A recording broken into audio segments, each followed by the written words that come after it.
After months of back and forth between the city and community members in Multnomah Village, a planned safe rest village is nearing completion. The city says the plan is to start welcoming people sometime in May. Fox 12's Connor McCarthy headed out to Southwest Multnomah Boulevard to give us some more details about who will be able to live at the site.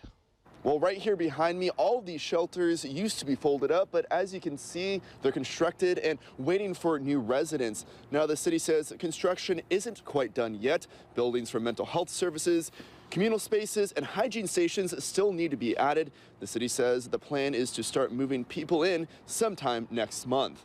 It's been months in the making, but the first of 6 safe rest villages is nearing completion. I'm really proud of how my neighbors, the residents here, have come together at least to deal with this as one of many solutions to the houseless problem. Moses Ross is the chair of the Multnomah Neighborhood Association. He's been the bridge of communication between the city and its neighbors to hammer out solutions to concerns raised about the safe rest villages. Many concerns have been addressed because of that, but there are some that we still have to figure out.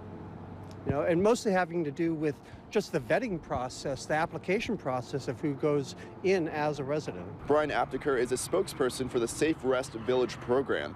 He says all 6 Safe Rest villages are low-barrier shelters open to anyone over the age of 18 experiencing homelessness. We will work with them through the time that they're there to gain resiliency, to gain, to sort of get past the trauma of living on the streets, which is incredibly stressful, and sort of have a readiness by the time they move on to be moving into something, whatever's next. Apteker says the nonprofit All Good Northwest will manage the site with 24/7 staffing. Before all 35 shelters are filled, Ross says he's working with the city to create a good neighbor agreement. They're concerned about noise, they're concerned about crime, lighting, etc. And so and they have very valid points, and hopefully our good neighbor agreement will be able to mitigate those positively for them. Whether we have a good neighbor agreement or not, a formal signed agreement or not,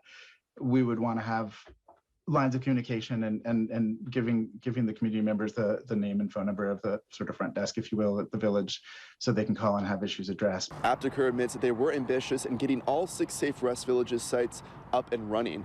They are behind schedule, but the plan is to get 3 open by the end of summer and the rest open by the end of the year. Now, earlier this year, to help address concerns about safety and cleanliness, the city imposed a 150-foot camping ban around all Safe Rest villages across the city.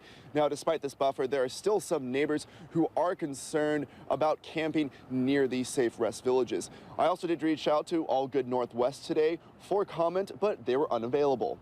In Southwest Portland, Connor McCarthy, Fox 12 Oregon.